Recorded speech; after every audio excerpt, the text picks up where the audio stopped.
You're listening to Fishing the DMV with your host, Thomas Ahrens. Fishing the DMV is brought to you by Jake's Bait and Tackle, located in Winchester, Virginia. If that doesn't get you jacked up, I don't know what will. Good evening, everybody. Welcome back to Monday Night Live. The last Monday of August. Next week, we'll be starting that terrible September doldrum that really hits fishing across the area. And who better to have than the man, the myth, the legend, the wizard of Smith Mountain Lake himself. Without further ado, Billy Kohls. How are you doing today, buddy? Expelliarmus. What does that one mean? I don't even know. It has to do something with Harry Potter, I believe. I was always a Lord of the Rings guy, never a Harry Potter guy. Yeah, but there's not enough magic in Lord of the Rings, I guess. More swords and stuff, which I guess is awesome, but no, definitely my view on that. But yeah, dude, how have you been? Good, man. Sleepy, but rocking, man. Charlotte's awesome. Year and 10 or 11 months, like starting to say almost full sentences, full feral mode. Like I just grilled steaks tonight and cleaned the grill off with like a scraper and had grease and oil and everything on that, and literally walked over to pick something up, and she ran over and just stuck her hair right into the spatula with all the grease and the fantastic. It looked like she fell in like a tar pit. Yeah, and she's just a little blonde kid running around. So Taylor stepped in and cleaned it up. But dude, it's good. Life's good. Guiding season's kind of coming to an end, so we can kind of recap the whole season and kind of talk from there. I'm getting some inquiries later into the year, which I think is just kind of people picking up on that, like what you just said, September can be a little bit tough. So got some people coming down in October and November, and yeah, this year's been weird. I don't remember the last time we were around here, but it's been an interesting guide season for sure. So, is September the worst month of bass fishing, or what do you think the worst month is? I agree. Yeah, I think it's going to be. I think this year it's going to probably be a little bit better than maybe the last two. I feel like last year compared to this year, now that we've basically gone through most of it, it was super dry. And like low water. And honestly, I just had a trip this morning. We've barely been at 793. Like it's maybe once every couple weeks. It's almost been full pond most of the summer, which was a nice change of pace. And then even on some of these like big rainstorm days, pop-up thunderstorms and stuff like that, they really didn't fluctuate the water that much. So there's been a lot more fish this year that I think have fished or stayed shallower. The bluegill stayed shallow for a long time. There's still tons going on. And then the weather coming up is going to already start pushing fish shallow from schooling offshore. So compared to the last two seasons, I think we'll be moving shallower way sooner this year. It's interesting because I think a lot of the Bassmaster schedule this year, a lot of people did a well or one shallow, and it really kind of cast shade on all the anti-scopers when it comes down to the environmental factors too. Like if you have a lake that's up or you have a lot of water coming in, those fish will change. They won't just float out in the ether. No. They swim, man. Like if they're on a point, it's no telling a 200-yard swim to a pocket to eat a bluegill takes them 5 minutes. Like we watch how quickly they come at our baits on live scope and stuff. If they really wanted to get somewhere and they wanted to go Finding Nemo style and blast it, they could get somewhere pretty quick. But it's definitely been a year of a lot of adjusting. This would be an interesting question for chat, because I have been asking most of my guide clients and stuff is the topwater bite for guiding has been trash. And I've talked to a few of the guides at Anna and a few of my buddies from Minnesota and stuff like that. And it's kind of funny how like some lures every year come back and have a resurgence. And then some lures just like, it just never takes off. So I never really got on a great, big schooling topwater bite. Maybe there's going to be a little bit of that for the next couple of weeks, but I think we're supposed to be 52 degrees Tuesday night here. Which is like, okay. And then it's in the 50s for 4 nights in a row. So, that water temperature is going to be, I launched at 9:00 this morning. It was 79 on my Garmin at Parkway.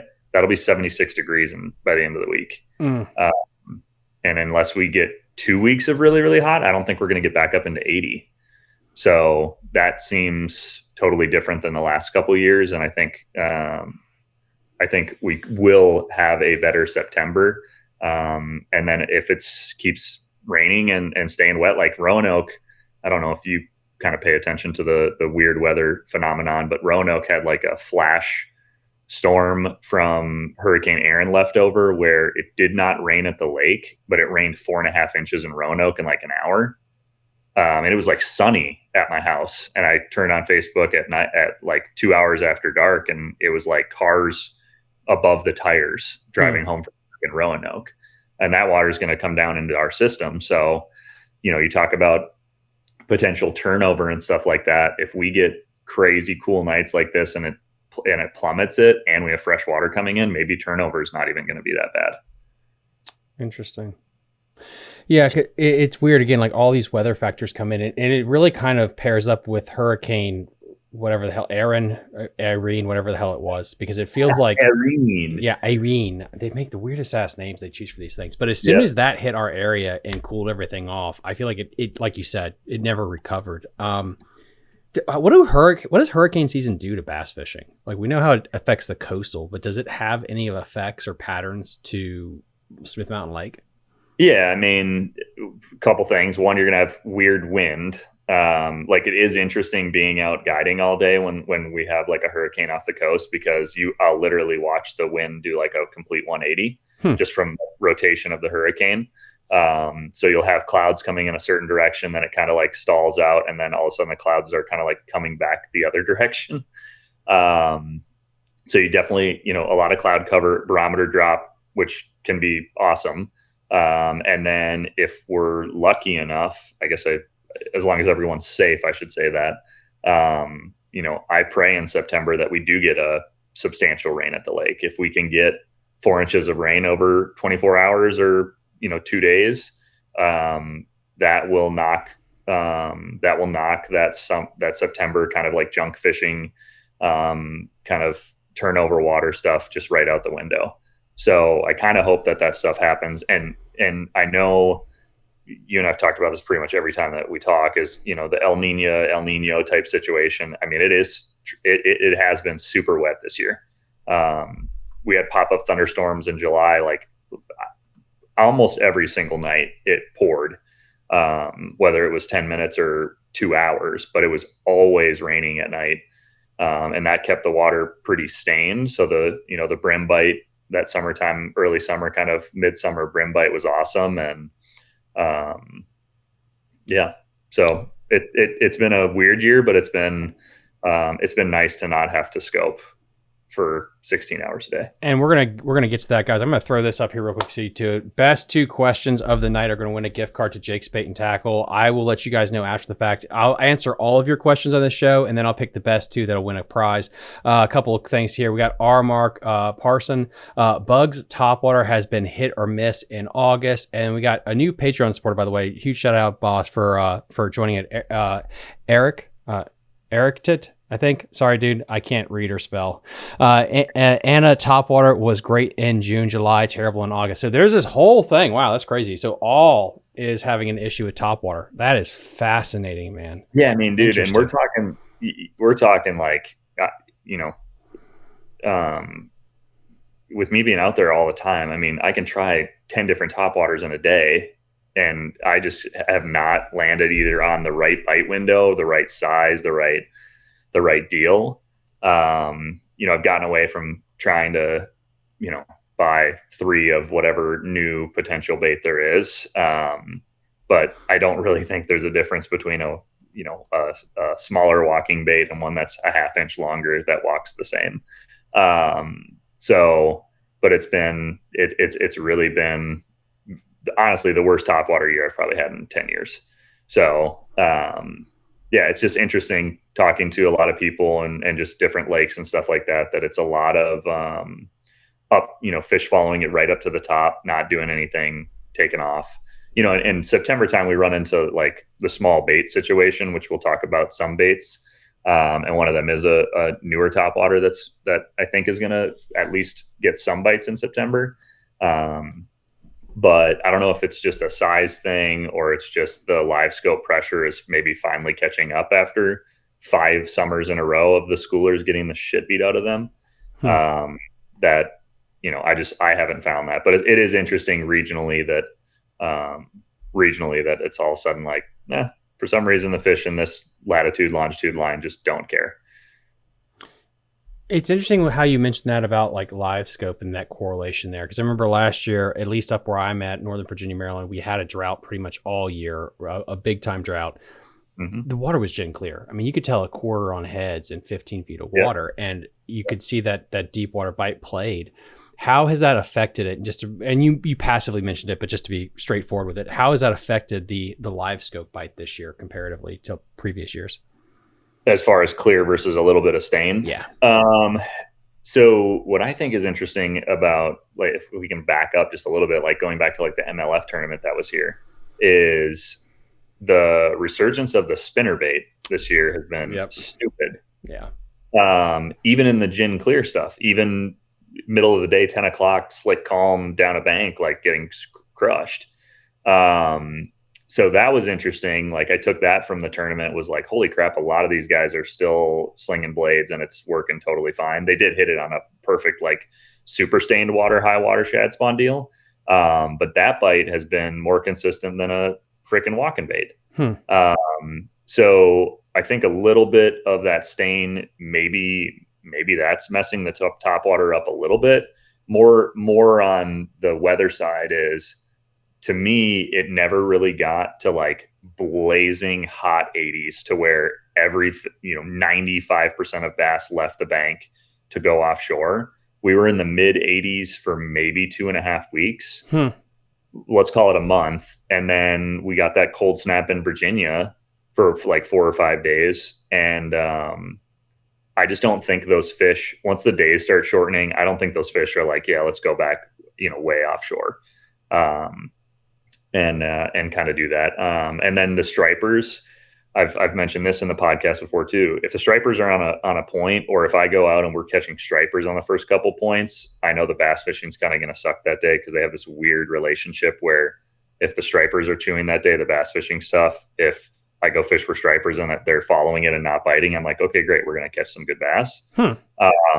Is the stripers, I mean, they've been hogging a lot of the really, really good blueback primo kind of points. So I don't know if the bass maybe finally in late July were just like, F this, we're just out of here. We'll starve to death up shallow for a little bit and work on the bluegills. But then that's the other caveat, is it stayed stained up shallow. Those bluegills never really left. So you had a lot, the Bass Kings that I was fortunate enough to win, that was all bluegill beds. And then those bluegills basically transition from their little flats to the riprap, and from the riprap out to the points and out, but they're still loaded on 45 riprap. And now it's like, okay, after this week, are those bluegills just going to turn around or like just stay on the riprap? So maybe a little bit of that stain just didn't push as many offshore as possible. But I also think I do think live scope pressure is the worst I've seen it this year. Got a couple of questions here and a couple of statements. We're going to go on Instagram first. John, you just said yes. Nova Bass Assassin. Let's go with Wumped Out. All my spots I fish in Northern Virginia have been hitting topwater great this month, mainly frogs and spooks. Granted, I just do fish for fun. Now, are you talking about the tidal Potomac, or are you talking about lakes? I do think there's a difference there in how the bite is. We have a couple here on Instagram and YouTube as well. Here, one from Baston with Branson. Do you think the minnow bite was off a little bit this summer? I think Billy already kind of touched on that a little bit. Yeah, I don't think the minnow bite in the summer is funny because you got to really worry about speed too, way more than winter. Wintertime, you're just kind of super dangling it. Summertime, it's like some days they want it stupid. You're throwing like 16ths and like just really going slow. And then you can also throw like a 3/8 and just bomb it past them. But yeah, same thing with the minnow bite, Branson. Like it never really got to that hot temperature where I feel like you could find good groups that would fight over the minnow. At least for me, like there were some spots up the lake. I mean, the bridge obviously holds a ton of fish in the summer. That spot, had great fish on it for a couple weeks while it was super hot. But then they kind of turned into like juvenile stripers, like really tiny stripers. But even structure minnow fish in the summer, rock piles and stuff like that, it never really got going, at least for me. We got another question here from Michael. Anna had a massive shad kill in January with a deep cold. Summer shad balls were very sparse. Do you think that shad kill impacts will carry over into the fall? Yeah, Michael, but I think that will actually be better for the fall. So Thomas, you and I've talked about this on a winter deal too, approaching like BFLs and stuff like that. If we do get the shad kills, that is actually, I think, beneficial for us in the fall. I think you can throw bigger baits. You'll get more bites from bigger fish. There's just less competition. So I know for here, when we kind of dive into maybe a little bit more on the transition, I already have bait in the back of a lot of pockets here. And it's not huge bait yet, but there's definitely predatory fish not super far behind. It's only going to take those predatory fish a little while to basically vacuum clean all that stuff up. And then from there, if, we're talking there's sparse bait in the back, you might be able to throw, a bigger square bill. Like I got one here that we should mention. The spinnerbait bite's probably going to be stupid good. I bet you the fall A-rig bite might be a thing this year, since it's going to be kind of less large bait. But I do think that will help. And Michael could have tapped on something there. We had a super bad shad kill at Smith Mountain too. So maybe there's just less shad out on the points. And the bass just knew that and said, all right, whatever, we're just going to stay more shallow. Interesting. Before we get to the fall transition, one thing I wanted to ask you that you mentioned passively was, again, you had a successful tournament. Well, yeah, fishing the bluegill bite. What's more stressful for the pattern in a day? Is it fishing a bluegill bite or just jigging the damn minnow and running spots? Which one do you think is a little bit more stressful? I say bluegill, dude. So I love that bite. It is super addicting. It's somewhat rare to like fall on it really, really good in a tournament. It's usually for me, it happens like on a Wednesday. Is those fish are super aggressive, number one. And then number two, they have nowhere to go. So if you're throwing like a prop bait, or I was throwing a Ned rig as like a follow-up bait and I was gliding them to like pull them out and stuff like that. But the prop bait fish, I mean, dude, they suck it down. They don't hit it super hard. They're in 6 inches to 10 inches of water. They jump right out of the water, and then they just dig their face into the dirt to try to get off. And you're fishing, by dock posts and everything like that. So anytime you're trying to catch 5 to 7 pounders in 3 feet or less, it's terrifying because they just have so much stuff. They can just rip the lure out. Minnow, I would say less stress is the wrong word, more just like annoyance of like, okay, because again, this would go to a regional question too. Smith Mountain is just the worst at, oh my God, 6 hours ago, I crushed him on a minnow. You go out next thing in the morning and you don't get a single minnow bite. So I would just say the minnow deal is more of an anxiety thing of like, okay, great. I'm wasting so much time and they're not eating it like they were, yesterday.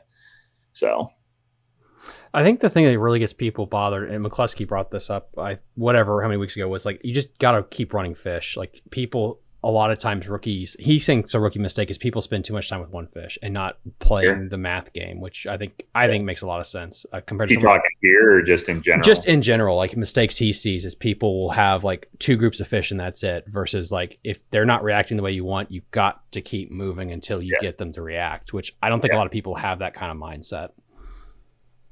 Yeah, I mean that's the nice thing about Smith Mountain. There's so many bass in here, dude. Like. If one group's not firing off, it might take you 3 points to find another group, but you're going to find another group. And then what's nice here is we have the river system. So if the lake's fishing like ass, then okay, take 11 minutes and run to the next, like different kind of structure. So We have one question on Instagram before we switch to the fall transition. Which one do you have to be more stealthy with, a bluegill bite or a forward-facing center bite? I would say bluegill again. So for anybody that doesn't know that bite, like we'll use the prop bait as an example because that's my favorite way to do it. One of those fish. So I probably had 13 to 15 bluegill bed spots that I had practiced on and basically used a glide to pull fish off of to see what size they were. But I had one that was loaded. It had like 4 or 5, like 6 to 7 pounders. The first cast with the first twitch of the prop, I caught a 5. And I was like, oh my God, this is hopefully going to work all day. And then I went to the other side of the dock, and I bet you the next cast was 3 minutes long, and she ate it on one of the last prop pulls. So like raptors down, live scopes off. I'm trolling motors on like 2, like just enough to kind of like inch yourself forward. And then you're moving that prop bait forward and you're letting all the rings dissipate off the prop bait, like from the movement. And then you're moving it forward an inch and doing that. And that's because those bass are right underneath it, just kind of like analyzing how they want to do it. The prop bite's not like they swim out from the dock and nuke it. They're underneath it. They're kind of like analyzing what they want to kind of do with it and try to catch that bluegill off guard. So you kind of got to be stealthy. And then when the sun comes up, that was early. When the sun comes up, you kind of got to be a little bit more observant too, just with your actual eyes, because they'll kind of submarine up under the bait very slowly. So your eyes will start playing tricks on you at like 10 o'clock. And you're like, is that a log? Is that a muskrat? Is that a dead body? Or is that a bass, basically? So you kind of have to move kind of stupid slow. The live scope fish, like, dude, I'm at 120 feet on live scope now. And there's a few tricks. Like I try to approach minnow fish in the form of like, if they're swimming towards me, I actually don't pitch at those ones. Usually I try to reposition myself so that they're swimming away from me. Try to catch them off guard a little bit. I'm usually trying to minnow fish ones that aren't in the top like 10 feet. I want them to be like 12 to 25. Those ones that maybe there's not as much light penetration down there.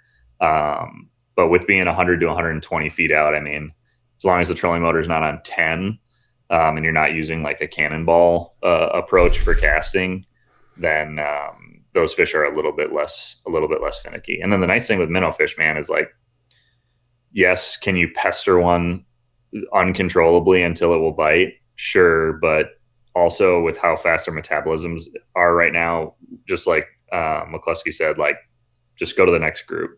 You're going to run into a group of 5 of them where one's just going to nuke it. Mm-hmm. Just because that's just the mode that they're in. You really don't have to do that like super pestery stuff this time of year.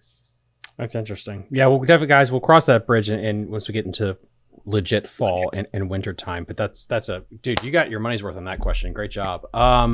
So fall transition, it's different every other place. Sure. So let's just kind of get right into it. Do you believe that there's like parts like early, mid, and late, or do you think it's just one big conglomerate? Yeah, I think they actually come shallow and then they go back deep and then they come shallow again. So, and I'll just speak again to Smith, but then I'll just speak as like a general approach. So, nights getting shorter is like a dead sign of the transition starting. So it's less water temperature based for me. It could still be 85 degrees, but if it's getting dark at 7:45 or 8 o'clock versus 9, and it's not getting light until 6, that's enough to tell those fish, hey, you're getting less time to kind of eat during the daytime hours or those dusk hours and stuff like that. So my approach is as soon as I start kind of feeling that, or I have to get like a wind jacket in the morning or anything like that, I'm going to start going shallow pretty quickly. What's been different this year is you usually go shallow on the main lake. So let's say there's fish off of a point, maybe, 40 feet off of the point, 40 feet deep, and they're suspended up. Maybe in the morning you're fishing 10. But with this year, with that cold snap that we had, as far as the progression back into fingers, there is bait all the way in the backs on flats already. So I think it's kind of this follow the bait on that first initial push. Then we usually get a warming trend in September where the bait either stalls out where they're at or the bait will go into the ditch. Fish are going to fall off the bank and go into the ditch, and then we'll get that cold temperature coming back, and then we're locked in. We're locked into kind of that like flat bite. But for me right now, it's how it's kind of shaping up is, they did just pull the plug on the water, unfortunately. So like this morning we tried dirt shallow for 2 hours and never got a bite. But if the water's up or they're pumping water back in, that's going to push some fish way back in those flats, and kind of chasing the bait. So this would be the time of year where if you only have a couple days to fish, I would take probably the first 2 hours of your day out, and I would try to find bait balls and make a note of how far back into the fingers the bait is and use that as a pattern start, to kind of run around and go from there, instead of, hey, I'm going to jump to the main lake because it's still 85 degrees, because those fish, especially these Florida strains, man, I don't think 85 degrees is that hot. That probably feels pretty good. So I think it's more of where's that bait at, and don't kind of have a mental block of like, oh, the bait's back there, but there's probably not any bass. And we're not catching numbers up shallow, man. I'm talking you run 4 back flats with bait and you're catching 2 bass in the 4 flats, but one of them's pushing 4 over 4, but it's that one single fish that's like, you know what, screw the 85 degrees. I'm just going to go back there. So that's kind of where we're at. And then I would just keep an eye on, if we do get that warming trend, that bait's going to push back out from that like 0 to 5 foot back into that like 6 to 15, and just kind of probably suspend, and maybe that's where that September topwater stuff might play, is when they're kind of up off that flat a little bit. But And then, guys, so for an earlier question, Brandon, you just won a gift card on Instagram. And then, Michael, I'm going to also give your question up again. You just want a gift card to Jake's Bait and Tackle. I'm going to give away 2 more gift cards to Jake's Bait and Tackle. So drop your questions down below for the man, the myth, the legend himself, Billy Kohls at Smith Mountain Lake Guide Service. We have to bring it up because it's a tool. How has LiveScope changed your perception of fishing when it comes to everything you just said? How much of it is like you just go to the back of the points versus basically you just scope, and it's just find bait equals that is the pattern, regardless of what the books say? Yeah. It's all fish personality. It's all fish response, basically. So, again, going to Smith Mountain's definitely different. So for anybody that's in here that fishes, I guarantee they all agree with this point. Smith fish is different than any other lake in Virginia. Honestly, basically any other lake that I've been to, where it's like stuff changes what feels like hourly. So LiveScope is a massive tool here, even in 6 inches of water. You can adjust your settings on scope where, like I said, on schoolers, I'm at 120. Well, up shallow, I'll drop it to, I'm reading 15 feet deep and I'm only looking at 40 feet in front of me, just to really get an idea of what's kind of hunkering down in structure on the bottom, little schools of 2 or 3 of them kind of swimming around. But it's always been, to me, it's not about you catching more fish. It's about how quickly you're going to adjust to how they are acting. So you could be a killer scoper, but if you don't get off your ass and tie on another bait, or try a different color or different angle or anything like that, it's not gonna do anything for you. So I think in the fall scenario, a couple things I would be looking for is, where are they in relation to the bait? Some days you're going to go out there and they're literally going to be in the middle of the bait balls, like kind of honestly hard to see on LiveScope. So I'm looking for like little void pockets inside of the bait ball. And then other times I'm looking for like weird shapes where the bait might have like a weird kind of indent to it. That usually means there's predatory fish around. Or anytime the bait ball has a weird shape where it kind of looks like it's stressed out, is telling me, okay, there's stuff around. But I will say, again, going from just maybe approaching it that the LiveScope stuff is just pressuring these fish like mad, is I'm kind of finding those areas, and if they're not in the bait balls, I'm actually disabling the ping, and I'm just going fishing. Because if maybe it's just me trying to get back to enjoying fishing a little bit more instead of staring at the stupid screen. But If it's something where you run back into a medium-sized flat, we don't have a ton of like huge flats here. There's timber around, there's rock that you can see on the bank that continues into the flat. You can see where maybe like a little river channel is because we have good water clarity. Maybe there's a dock on that. Like, the 5 or 6 spots where there's probably going to be a better fish. So turning it off allows you to fish a little bit faster, honestly, not get locked into like, oh my God, I see one in the bait ball. And just kind of cover water faster, because for September and fall transition, my like ultimate tip would be just burn your trolling motor batteries to the ground, like empty your boat with gas. Like, this is the time of year where you can catch some absolute giant ones up shallow, but it's going to be 1 or 2 fish, but you might have to fish 30 back pockets to catch a limit. But that's how you're going to catch 22 to 25 pounds. You're not going to catch 20 pounds out here on schooling fish right now. Why is it? And guys, I see all your questions. I'll get to them in a minute. It seems like, generally speaking, guys, so be nice to me in the comments, you'll see more people that are willing to soak a worm and sit on one point than you have the Kevin Van Dam, hey, I'm going to hit 98 back pockets. Sure. Like, yeah, the Brian thrifts. Yeah. Why? Why is that? Is it just a cultural thing? Is it a laziness thing? Why is it people aren't willing to do that? Generational, probably. I feel like a lot of the old timers grew up just no electronics. So they grew up like, hey, we're going to soak a Carolina rig or a shaky head on this point just to force it.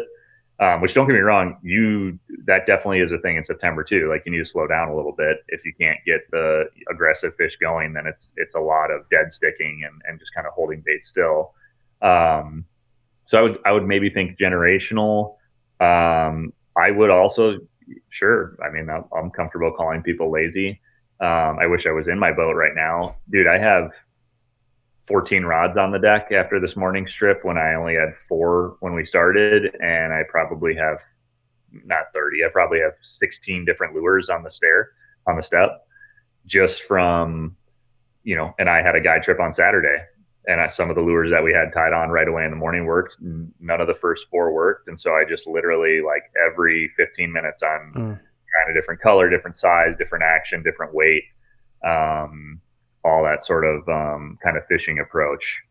And I do think that's part of what makes super good anglers, competitive and guides and just fun guys, is, hey, you can go in with a very general approach of, this is something that they usually eat this time of year. But if you really want to get good at either catching the biggest ones or catching more numbers, then you really have to be adjusting and kind of having that gut intuition of like, okay, something's not firing off. There you have it. All right, we got 2 questions here. Let's go. Well, Eric, I see your question on Instagram. That one's going to probably tie into another topic. So let's go with this one here. This is spicy. What is your thought? Bassin with Branson asks, what is your thoughts on boat traffic affecting the fishing on Smith Mountain Lake? I don't know, Branson. Do you like launching your Ranger over yacht wakes? I'll tag team in here while you get thought. I think that's an interesting thought about like how wake boats and boat traffic in general will affect the fishing. I think there's a positive and negative, because you'll create mud lines, you'll create current, wave action. So there are positives there, but I think they get accustomed to some of this stuff to an extent. Sure. Like, they have to, because it's like every year this happens, right? It gets busy in the summer. They grow up hearing it from eggs. I'm with you. I'm about a 50-50. September's a good month to actually test this, because the bait's high in the water column with the thermocline. Is sometimes I will use the boat to like stir shit up, and then come back like 15 minutes later. But as far as like wakeboards specifically, I just hate them for the shore damage and plenty of hate for them. The music and whatever. So I don't think at Smith it's as bad as a shallower, impounded type of, natural type of lake up north or something where you got way more silt on the bottom. we're red clay and sand. That sand's going to settle super quick compared to like a muddy, silty, grassy type situation.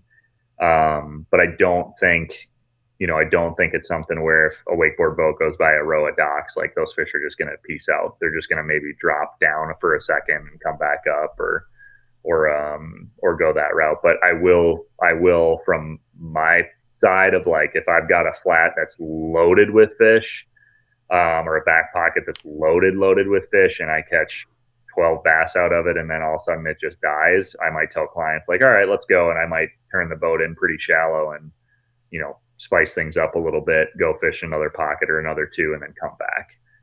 And that gives those fish a little bit of time to refresh, but it also gets the bait kind of broken up, and then the bait has to kind of refine its buddies. So that's important. Yeah, actually, it's a good point. Like deep versus shallow, because I don't know. I just kind of figure it like with deer. If you keep driving your car at a relatively normal speed past deer on the side of the road, they usually stay put. It's when you slow down or stop, they freak the hell out. And I wonder if that's why they know a Saturday morning comes, because they get all these boats that sit down on the points and they know like, okay, it's that time of year again, versus all the commuter traffic that just goes by. I think they get used to it. But that's a really, really good question there. Yeah. I mean, dude, the deer example is perfect. Like our deer population here is terrible. They just live in the field, and you drive past them. It doesn't matter if you're going 7 miles an hour or 60. If they want to run into the side of your car, they're going to do it because they're stupid. But they're used to it. So yeah, I would think the shallow stuff gets way more affected than not. So we got Tyler Simmons here. Billy is my hero. Thanks, bud. And all right, so great little segue question here from I'm going to try to do your name. I apologize, I can't read or spell. We got Eric Rocha on Instagram, and dude, you just won a gift card to Jake's Bait and Tackle. What bait has been working for you the best, Billy? I have been catching a lot on a spoon. Just going straight old school. 1 ounce. I kind of just picked one up at the tackle shop because I was just running low, but it's a Queen Tackle 1 ounce tungsten spoon. Their hook is trash on it, so I've been replacing it with kind of more of a stout hook. But the nice thing with the spoon is, and especially at that weight, is you can vertically drop through a group that might be higher in the water column to get them down into that more like comfortable range where maybe the light penetration's not super great. But if I also want to burn it across the top, I can have clients cast out and burn it away from fish, kind of resembling a blueback running away or a threadfin kind of running away. So it's kind of a 2-prong approach, but that's been honestly probably the most consistent bait for the last 2 months for me. Has just been a straight up old school. Maybe we should just say it's like an old school year, with the spinner bait being awesome and the spoon, and like all these baits I'm about to talk about probably are just a waste of time. And honestly, I've been waxing their ass on 20-pound line, dude. I'm not even worried about line size on the spoon. You're just literal missile right past their face. So that's been nice to not have to do, weird finessey stuff. But that's probably been the most consistent. I would say it's been on the downturn for a little while, but if we do get that like middle of September heat wave where those bait balls go into the ditches in the back, the spoon will definitely play. And then I got on a pretty good crank, like mid-depth crankbait bite, like a DT10 or kind of something in that like 10 to 16 foot range, on just hard structure for, a couple weeks when it was getting up into the mid to high 80s. That was refreshing because that's never really panned out for me. I'd catch, maybe a dozen a summer, and I was catching good ones pretty consistently. Drop shot was trash, like just nothing of size, no real brush pile bite. Big worm bite was 5 days long. Like I said at the beginning, dude, it's just been a weird fluctuating shallow deep, like every day type deal. And then, dude, I went on a glide bait tear with clients for probably 10 days too, where that's crazy. I mean, I was handing expensive glides to 14-year-old kids, and it was only taking them 15 minutes to get followers and get crushed. which that's also cool to be able to kind of show clients that stuff. But that bite's kind of gone away too. So for me, honestly, I'm actually pretty excited for this week. I've got a couple trips lined up, and then I've got a little bit of a light week next week, and then I'm pretty busy again. I'm just going to do some graphing. I'm just going to grab a hot cup of coffee on Tuesday and just be in my bibs and probably not fish too much. And I'm just going to start kind of analyzing a little bit more of maybe getting ahead of where these fish are. Because even if we do get that 10 days of hot September that we sometimes do, I don't think it's going to cause the fish to run back out to the main lake. So just going to kind of do my due diligence and take my time. So much juice that I need to talk about. The first was about the spoon. How in God's name do you do that bite? Because do you set the hook based on what you see on scope, or do you actually wait to feel something, or are you just jerking and hoping to hit pay dirt? No, both. That's a really good question, actually, because you and I've talked about the jerk bait and live scope, how I'll set the hook, and even if I don't feel jack shit, if it looks like the bait's gone and it's on them, I'm going to set it. Same thing with the spoon. It's like polar opposites. There's no like real in between with a spoon because of just the speed that it's going.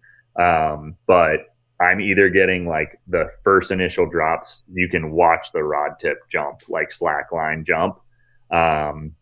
Or you're 100% correct. I am literally watching live scope, and I am there's a couple different ways you can do the spoon. Like the stereotypical way is straight to them, usually to the bottom, rip it, fall, rip, fall. But also I was letting it fall to the bottom and then just reeling away from them super fast.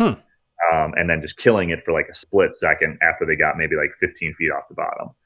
And that was keen, some big bites. Excuse me. But yeah, that initial rip technique, basically I'm just watching live scope and watching for clients' baits, and as soon as I see that fish is right next to it, I'm just telling them to set the hook. And we're catching, you're gonna snag some. We're catching some like under the jaw right here, like kind of like up in this section towards their face, like in their gill plate. The ones where you feel that line thump, like it's down their throat, type deal. But what's been interesting too on the spoon, we watch the pros do it all the time. Like I just watched Brandon Polinick's 10 killer video where like, dude, those bass are tiny, but he's still throwing a 10-inch spoon. Cause like who gives a shit. Is the big spoon bite this year hasn't been great at all. It's had to be like a 2-inch spoon. I never really got on anything bigger than the 2-inch spoon. Is that a gizzard versus a threadfin or blueback kind of deal? Is why those sizes? Yeah, I think it's just kind of go back to match the hatch. I mean, the big one gets their attention 100%. And I know the striper guides, that's all the striper guides use are Hank Parker 10-inch spoons, and they're doing the same thing, ripping it through them and reeling super fast to kind of be that gizzard deal. But some years I do really, really well with that big spoon. But this year it's just been, like I said, old school, man, like Bubba, grandpa fishing. I probably should have tried a silver buddy and probably missing like the best bite ever.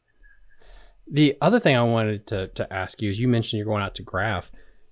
This is your home lake. I believe you run complete Garmin. How do you take 5-10 plus years of waypoints and not let your Garmin liquidize with all that data? Do you save it externally? How do you organize your waypoints? How does that whole process? Yeah. So Garmin's nice. We have Active Captain, which is cloud storage. Oh, so cool. You can dump your waypoints on cards, which I would do.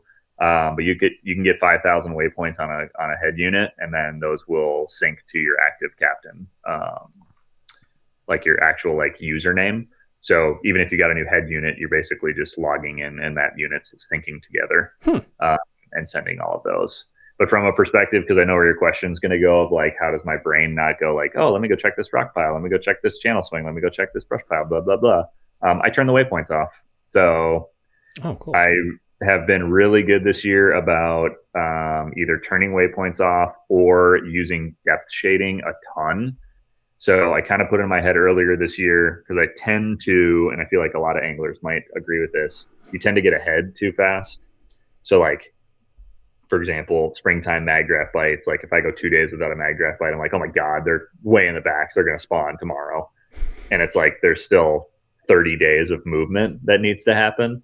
Like my fishing partner, Will, is funny. He had a guy in North Carolina that like, as soon as the water hit 50 degrees, he's like, we got to go look for spawners. I'm like, Jesus Christ. Is I've been using the depth shading where I've been doing a light green line where they currently are and a dark green line where I think they will be going based on the 10-day weather forecast, and then looking in those areas on trips. So like half of my trip, I would take us to the light green, catch the fish that are there. If I notice like, okay, this is like less fish than 3 days ago, backing out another 20 feet, looking at the structure that I have in the green, the dark green, and just kind of running waypoints that I have in the dark green and kind of staying with them, as opposed to in the years past, I'm just like, oh, well, let's go here, to go there, go blah, blah, blah, blah, kind of all over the place. So again, going back to like what I'm excited for this week, I'll probably turn the waypoints off when I go graph. I will probably just have 2 colors. I will have 0 to 5, so I can really see where the where the flats are and how wide the flats are, and then I'll probably do like a really specific one, like 6 to 9, and see if I can find any like short stretches where there's a really maybe it's only 20 yards of 9 feet before it dumps into 5, and see if I can't find where those bigger ones kind of pin the bait up. The juice, guys. That's freaking awesome. Yeah, we need to do a specific show about waypoint organization, because I think that's fascinating. People need to you can always get better at organizing tackle, waypoints, all that stuff to be more effective and efficient out on the water, for sure. Yeah, for sure. Dude, we covered so much stuff. Is there anything else that we've missed that we need to make sure we hit on? No, you want to talk about like some bait approach? Let's go for it. There's a couple in here that I'm kind of excited about. Most of them are mega bass ones, but I have a 6th Sense one in here that I think some people will maybe laugh at because I think it looks funny, but I think it's actually going to work. So Fluke is going to come back roaring. I think that's kind of, let's go with just what we said the episode is, just like old timer deal. I'm going to just make the claim now that the Fluke will probably work this fall because Grandpa threw a Fluke for 150 years. Mm-hmm. So obviously I throw Zoom Flukes. Everybody throws Zoom Flukes. A little guide tip or fishing tip for everybody. I boil mine just for like 10 seconds. So I'll buy 5 bags of white and just dump them in a big Ziploc bag when I'm done. But I boil them just for a second, just to kind of straighten tails out and soften them up a little bit. But one bait that Megabass just came out with that I have never thrown is that sling shad that they dropped. So it's basically a fluke. Like, this isn't revolutionary by any means. A couple cool colors, but the salt impregnation on these is insane. It's much heavier than a fluke, so it's definitely going to fall faster and kind of have a little bit more movement. But the salt that's going to fall off of this thing is just going to be crazy. Like, when I'm rigging it and literally like pushing it up and then like licking my finger, like it's just like it's almost too much. But that's going to be an interesting kind of player for the fall, I think. Not crazy expensive, which is nice, but that IU color that they have has this chartreuse little spot right there that I'm pretty juiced up about for the smallies. Oh my God, that is so cool. Yeah, that's kind of a interesting paint job drop right there. So that's one that's interesting.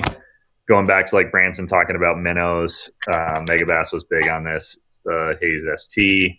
So that's Megabass's basically their minnow bait. But the one thing that's pretty unique on this bad boy is this tail shape, because this is where minnow fishing is going, guys, is we have to get into the nitty-gritty details on tails.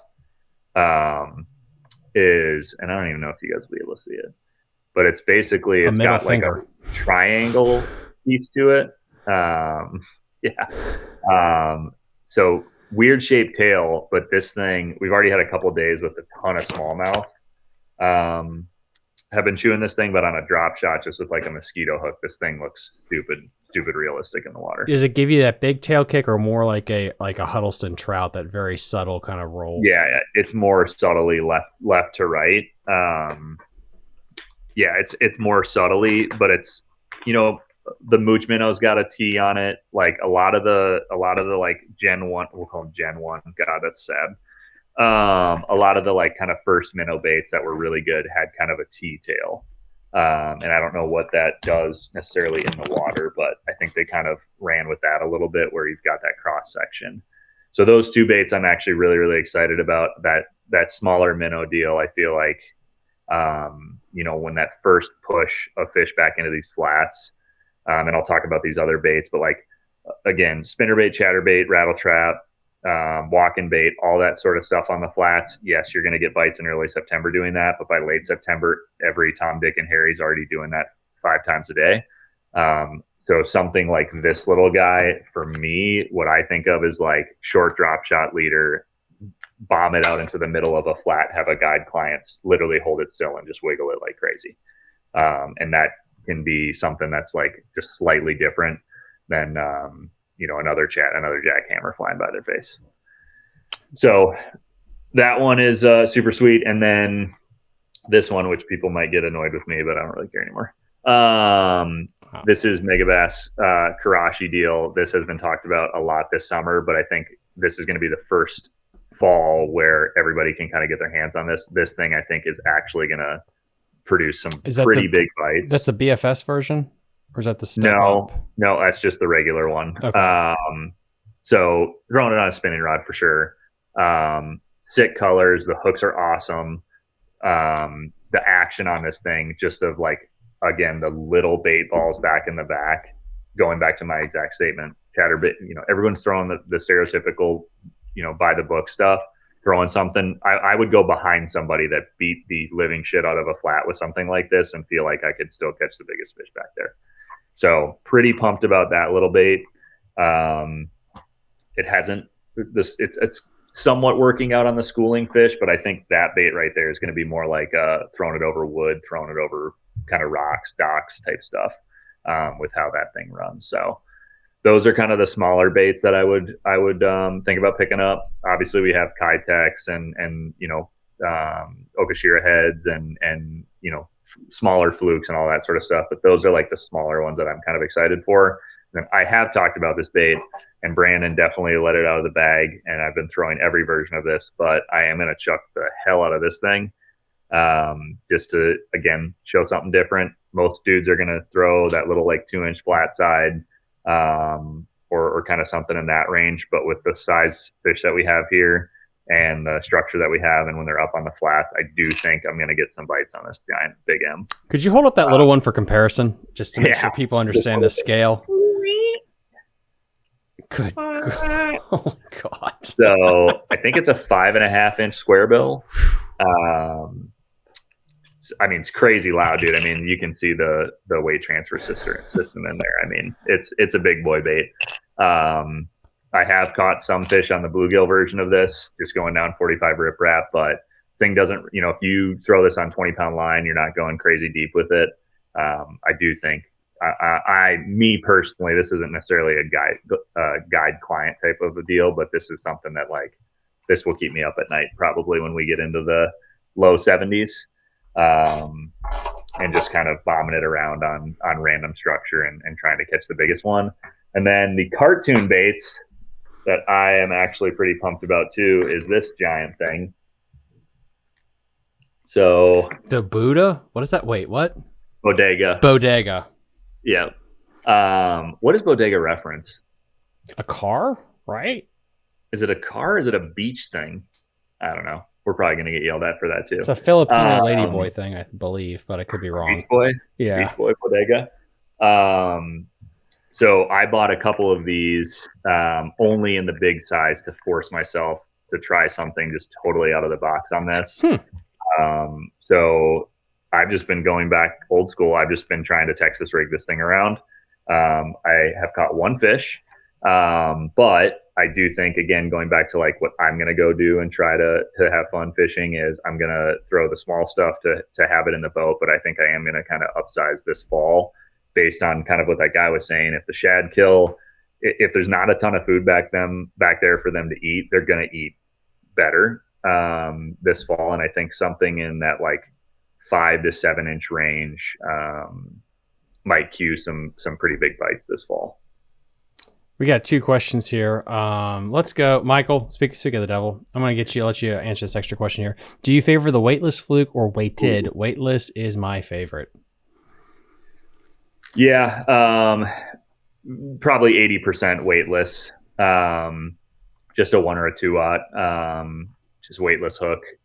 If I'm not fishing around structure, I'll actually take a drop shot rebarb hook and just rig it up out of the bait. So like if this is your fluke, your hook's coming out of the top like that. If I'm around the wood, then just a kind of a random worm hook. Keep the gauge a little bit down. I do have, I think Core Tackle came out with like a scamper head or whatever their weighted hook is. I do that offshore. I have some custom ones that I get made that have some serious weight on the flukes, but for September, I would tell you probably weightless is the way to go. Guys, I got 2 more questions so we can make sure everyone can have a good bedtime today. I'm not exhausted at all. Here's one. We're going to blow this out of the water. Ooh. Fish for 5. Billy, what about some dice? What do I want to say about that? I have them. I have caught fish on them. It is interesting, their reaction. I've caught more fish on bigger ones than smaller ones. And the fish that I do see eating it are reacting really, really good. But then the other ones that you throw at are like running away. Are you talking more largemouth? Yeah, I'm going. I haven't really tried it on smallies too much, just because by the time I got some like ordered, I was so busy guiding, like I'm not going to test it with guide clients. I'm interested. I think the uni looks interesting. The ones that I got from a fiscally conservative person, I will just make my own because they do not last. And I'm not paying $17 for 3 dice. To have them literally fall off the hooks because they're so soft. So I'll probably kind of do the whole like threading needle Cinco cut chunk piece. I think it is going to be something that probably works. I don't think you're going to win a tournament on it. And I don't think it's going to cue like the biggest bite. I think it will be something you can show different fish, but I don't think a 5-pounder is going to come over and go, yep, I'd rather eat that than a craw looking bait. So fun. Like, I think it's super interesting. I love the whole Japanese, tackle scene and kind of all the crazy stuff. So I think it's cool and something unique and fun to do, but I wouldn't waste an entire fishing season on trying to break down and be the dice guy. Yeah. It's very much, I'm hit or miss with the largemouth on it. Since I lived in smallmouth water, it works great for them. You need to take a sleep aid because it works its best when you throw it as weightless as possible, and that thing can undulate down to the bottom. And that means if you're in 25 feet of water, it'll take you an hour to get it down there. But for smallmouth, for some reason, they do like that, and I don't have. What do you think they think it is? I think it's because it just undulates. Like it just keeps doing this. Is it dead? And then it's not dead, so let's kill it. Exactly. So it's basically just the Cinco approach of like, is that thing dying? Let me finish it off. Because if you throw a drop shot in there, and if that drop shot's going down, they spook away, that fish will hit a dice. But again, you have to somehow take that little bitty cotton ball, keep it on your scope, and watch it float for an hour and a half down there. If you're patient enough and in front of them, they'll probably nail it. But you want to kill yourself if you try to do that for 8 hours. I have thrown it on schoolers, and they do come up, but I have not. I was hoping that was a thing. I was like, okay, the topwater sucks. Let's try throwing a dice over schools. But nothing ever panned out with that. So yeah, I wonder if it is just the difference between largies versus smallies and how they. I don't know. That is weird to me. I do think it'll hold scent pretty good too, at least for the smallmouth with all that stuff. But yeah, I don't know. That is interesting. We got B Cal here. That was a really good question. Have you seen the Japanese baits that has a sack instead of legs? What? I had to read that correctly. What are you talking about, B Cal? A sack instead of legs. We will do that in the after hours show if that's where I think. I follow a lot of the Japanese stuff. So a lot of the dice are coming from what is it, Hide Up, koikis and all that. Like they have another one that's coming out that's an actual like ball that's got the little like arrow fish on it. That's supposed to look like just like a very small bait ball, which I do think that's an interesting concept because I definitely see bait balls that small in the back of the pockets with bait that small. I wish they would have somehow made the ball translucent and then, or clear, and then the extensions be like a white. But that's the one that I've seen. And then did I text you the one from, was it Fujita that had, honestly, it was St. Clair. I think it was St. Clair. It looked like chicken liver. Did I send that to you? I don't know. Maybe. I'll pull up another question. Let me see if I can find this. This legit looked like chicken liver. Yeah.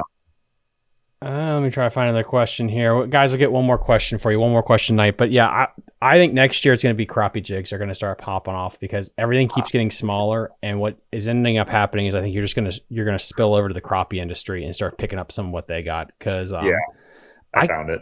Let's see it. That is some weird hentai stuff. But when you pull it, right, it kind of like fluctuates like a squid. Thing. Huh. Same thing, yeah. And so the evolution of that between the hairy dice really is, instead of using skirt material, you have really thick appendages on there. That is wild. Well, that's why that uni, I think, yeah, instead of it being like the rubber deal, the uni's like it's a plastic mold. And then different than that one. That one's obviously got the weird legs that are too weighted. That uni seems to be like the legs are stuck in that position. Interesting. But yeah, I don't know. I mean, it'll be definitely something that I continue to play with. But as far as like, hey, it's in guide rotation already, not a chance. No. So. And I think for everyone that's like listening to this, I think the thing is you're looking for that secondary action. I think that's what the Japanese market is trying to figure out is for these fish that will nose up to a bait to get them to commit. If you can have that undulation when they breathe on it, that apparently it's working for them. Oh, and there's that magnum worm. Did you see that weird ass worm over in California? It's like 15 feet long, but it's like super thin. The geek wreck. Yeah. Alton Jones was throwing it as a Nico rig, and it's like, bro, it looks like a spaghetti noodle. Yeah, it's just like, good Lord. I feel like you'd rip that thing on the cast. It might work, but I don't know. See, I'm the dude that would go try it though. I'd spend $23 for one worm. For one worm, just to go wiggle it around at a brush pile and see what happens. Oh gosh, dude, I really appreciate you. I know you're a busy man. Anything I can promote for you? Anything else that we need to talk about? No, just anybody that's fall transition, I will say is 100% here. So if you struggle in September, try to get with me, in the next couple weeks. To try to do that. And then, like I said, I think it's just for how long I've been doing my business and just kind of talking about it and being on podcasts like here and a few others and stuff. Like, the fishing is good here 12 months out of the year. If you can brave some cold days in November and December, you can come out and we can smash on them.